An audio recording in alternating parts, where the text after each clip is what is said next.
Aunty 3000 টাকা দেন তো, আমি স্কুলে ফি দেবো আর আমার মাসিক হাত খরচ। তুমি আমার কাছে টাকা দিচ্ছ কেন? আচ্ছা আপনি কাজ করেন, 1500 টাকা দেন, আমার বই কেনা লাগবে আর স্কুলে ফি দেবো। আজব তো, তুমি তোমার বাবা মার কাছে টাকা চাও, আমার কাছে টাকা দিচ্ছ কেন? আচ্ছা ঠিক আছে, এক কাম করেন, 500 টাকা দেন, আমি ওই স্কুলে পিকনিকের টাকা দেবো।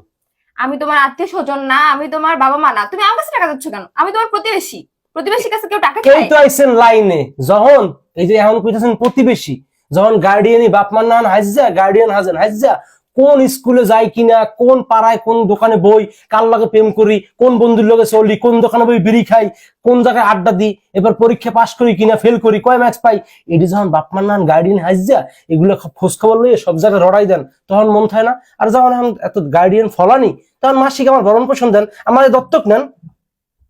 বাবা হইছে, আমি আর তোমার খোঁজ খবর রাখবো না এসব। তাহলে ঠিক আছে, এরপর যদি কখনো শুনছি যে কিরিঙ্গি বাজাইছেন, কমনে বিড়ি খেয়েছি, কোন খোঁজ খবর লাগাই কিরিঙ্গি বাজাইছেন বাপ মার দ্বারে, একদম বস্তা বাড়ি লইয়া আমি ঘরে চললাম, আমার দত্তক নেওয়া লাগবে, ঠিক আছে?